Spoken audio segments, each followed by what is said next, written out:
1954 ಜನವರಿ 2ರಂದು ದೇಶದ ಅತ್ಯುನ್ನತ ನಾಗರಿಕ ಪ್ರಶಸ್ತಿಯಾದ ಭಾರತ ರತ್ನ ಮತ್ತು ಎರಡನೇ ಅತ್ಯುನ್ನತ ನಾಗರಿಕ ಗೌರವವಾದ ಪದ್ಮವಿಭೂಷಣ ಪ್ರಶಸ್ತಿಗಳನ್ನು ಸ್ಥಾಪಿಸಲಾಯಿತು.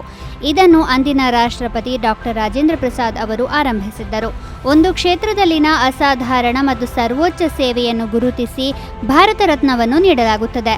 ರಾಜಕೀಯ, ಕಲೆ, ಸಾಹಿತ್ಯ ಮತ್ತು ವಿಜ್ಞಾನ ಕ್ಷೇತ್ರಗಳಲ್ಲಿ ಚಿಂತಕ, ವಿಜ್ಞಾನಿ, ಕೈಗಾರಿಕೋದ್ಯಮಿ, ಬರಹಗಾರ ಮತ್ತು ಸಮಾಜ ಸೇವಕರಿಗೆ ಈ ಗೌರವವನ್ನು ನೀಡಲಾಗುತ್ತದೆ.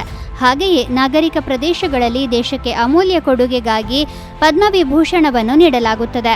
ಆರಂಭದಲ್ಲಿ ಇದನ್ನು ಪ್ರಥಮ, ದ್ವಿತೀಯ ಮತ್ತು ತೃತೀಯ ವರ್ಗಗಳಾಗಿ ವಿಂಗಡಿಸಲಾಗಿತ್ತು. ಆದರೆ 1955ರ ನಂತರ ಅದರ ಹೆಸರನ್ನು ಪದ್ಮವಿಭೂಷಣ, ಪದ್ಮಭೂಷಣ ಮತ್ತು ಪದ್ಮಶ್ರೀ ಎಂದು ಬದಲಾಯಿಸಲಾಯಿತು.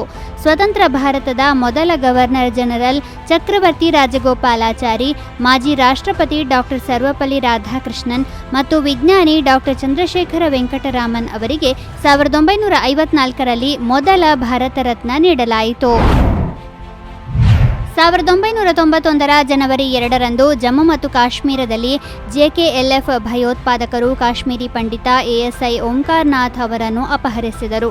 ವಾಸ್ತವವಾಗಿ 1989ರ ಸೆಪ್ಟೆಂಬರ್ 14ರಂದು ಟೀಕಾಲಾಲ್ ಟಾಪ್ಲು ಹತ್ಯೆಯ ನಂತರ ಮುಂದಿನ 1 ವರ್ಷದಲ್ಲಿ ಕಾಶ್ಮೀರ ಕಣಿವೆಯಿಂದ ಲಕ್ಷಗಟ್ಟಲೆ ಕಾಶ್ಮೀರಿ ಹಿಂದೂಗಳು ನಿರ್ಗಮಿಸಿದರು. ಅಲ್ಲಿದ್ದ ಫಾರೂಕ್ ಅಬ್ದುಲ್ಲಾ ಸರ್ಕಾರ ಹಿಂದೂಗಳಿಗೆ ರಕ್ಷಣೆ ನೀಡುವಲ್ಲಿ ಸಂಪೂರ್ಣ ವಿಫಲವಾಗಿತ್ತು. ಆದರೆ ಕೆಲವು ಹಿಂದೂ ಕುಟುಂಬಗಳು ಎಷ್ಟೇ ಒತ್ತಡ ಹೇರಿದರೂ ಭಯೋತ್ಪಾದಕರಿಗೆ ತಲೆಬಾಗಲು ಸಿದ್ಧರಿರಲಿಲ್ಲ. ಅಂತಹವರಲ್ಲಿ ASI ಓಂಕಾರ್ ನಾಥ್ ಕೂಡ ಒಬ್ಬರು. ಅವರನ್ನು ಗುರಿಯಾಗಿಸಲು ಭಯೋತ್ಪಾದಕ ಸಂಘಟನೆಗಳು ನಿರಂತರವಾಗಿ ಪ್ರಯತ್ನಿಸುತ್ತಿದ್ದವು. ಅದರ ನಂತರ 1991ರ ಜನವರಿ 2ರಂದು JKLF ಭಯೋತ್ಪಾದಕರು ASI ಓಂಕಾರ್ ನಾಥ್ ಅವರನ್ನು ಅಪಹರಿಸಿದರು. ಆ ಬಳಿಕ ಓಂಕಾರ್ ನಾಥ್ ಬಗ್ಗೆ ಯಾವ ಸುಳಿವು ಕಂಡುಬಂದಿಲ್ಲ. ಭಯೋತ್ಪಾದಕರು ಓಂಕಾರ್ ನಾಥ್ ಅವರನ್ನು ಗುಂಡಿಕ್ಕಿ ಕೊಂದಿರಬಹುದು ಎಂದು ನಂಬಲಾಗಿತ್ತು. 2016ರ ಜನವರಿ 2ರಂದು ಪಂಜಾಬ್ನ ಪಠಾಣ್ಕೋಟ್ನಲ್ಲಿರುವ ವಾಯುಪಡೆ ನೆಲೆಯ ಮೇಲೆ ಭಯೋತ್ಪಾದಕರು ದಾಳಿ ಮಾಡಿದರು. ಅಂದು ಮುಂಜಾನೆ 3:30ಕ್ಕೆ ಉಗ್ರರು ಶಸ್ತ್ರಾಸ್ತ್ರಗಳೊಂದಿಗೆ ವಾಯುನೆಲೆಯ ನಿಲ್ದಾಣವನ್ನು ಪ್ರವೇಶಿಸಿದ್ದರು. ಈ ದಾಳಿಯಲ್ಲಿ ವಾಯುನೆಲೆಯೊಳಗೆ 7 ಭದ್ರತಾ ಸಿಬ್ಬಂದಿ ತಮ್ಮ ಪ್ರಾಣತ್ಯಾಗ ಮಾಡಿದರು ಮತ್ತು ಸುಮಾರು 37 ಜನರು ಗಾಯಗೊಂಡರು.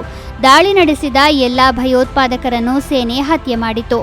ಜೈಷ್-ಎ ಮೊಹಮ್ಮದ್ ಮುಖ್ಯಸ್ಥ ಮೌಲಾನಾ ಮಸೂದ್ ಅಜರ್ ಮತ್ತು ಆತನ ಸಹೋದರ ರೌಫ್ನ ಸೂಚನೆ ಮೇರೆಗೆ ದಾಳಿ ನಡೆಸಲಾಗಿತ್ತು. ಈ ದಾಳಿಯ ಮಾಸ್ಟರ್ ಮೈಂಡ್ ಭಯೋತ್ಪಾದಕ ಶಾಹಿದ್ ಲತೀಫ್. 1999ರಲ್ಲಿ ಕಂದಹಾರ್ ವಿಮಾನ ಅಪಹರಣ ಪ್ರಕರಣದಲ್ಲಿ ಭಾರತೀಯರ ಬಿಡುಗಡೆಗೆ ಬದಲಾಗಿ ಬಿಡುಗಡೆಯಾದ ಭಯೋತ್ಪಾದಕ ಇದೇ ಮಸೂದ್ ಅಜರ್. 2023ರ ಅಕ್ಟೋಬರ್ 11ರಂದು ಪಾಕಿಸ್ತಾನದ ಪಂಜಾಬ್ನಲ್ಲಿ ಶಾಹಿದ್ ಲತೀಫ್ನನ್ನು ಅಪರಿಚಿತ ದುಷ್ಕರ್ಮಿಗಳು ಕೊಂದರು. ಈ ದಾಳಿಯಲ್ಲಿ ಲತೀಫ್ನ 2 ಸಹಚರರು ಸಹ ಸಾವನ್ನಪ್ಪಿದರು. ಕಥೆಗಾರ, ಕವಿ, ಕಾದಂಬರಿಕಾರ, ನಾಟಕಕಾರ ಹಾಗೂ ಜಾನಪದ ತಜ್ಞ ಡಾಕ್ಟರ್ ಚಂದ್ರಶೇಖರ ಕಂಬಾರ ಅವರು 1937ರ ಜನವರಿ 2ರಂದು ಬೆಳಗಾವಿ ಜಿಲ್ಲೆಯ ಹುಕ್ಕೇರಿಯಲ್ಲಿ ಜನಿಸಿದರು.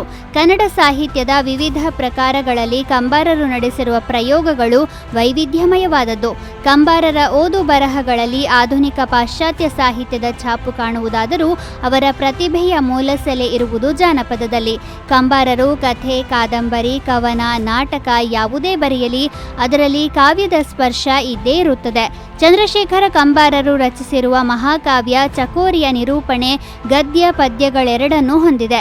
ಡಾಕ್ಟರ್ ಚಂದ್ರಶೇಖರ ಕಂಬಾರರಿಗೆ ಭಾರತೀಯ ಸಾಹಿತ್ಯದ ಅಭಿವೃದ್ಧಿಗೆ ಅವರು ನೀಡಿದ ಉತ್ಕೃಷ್ಟ ಯೋಗದಾನಕ್ಕಾಗಿ 2010ರ ಜ್ಞಾನಪೀಠ ಪುರಸ್ಕಾರ ದೊರೆತಿದೆ.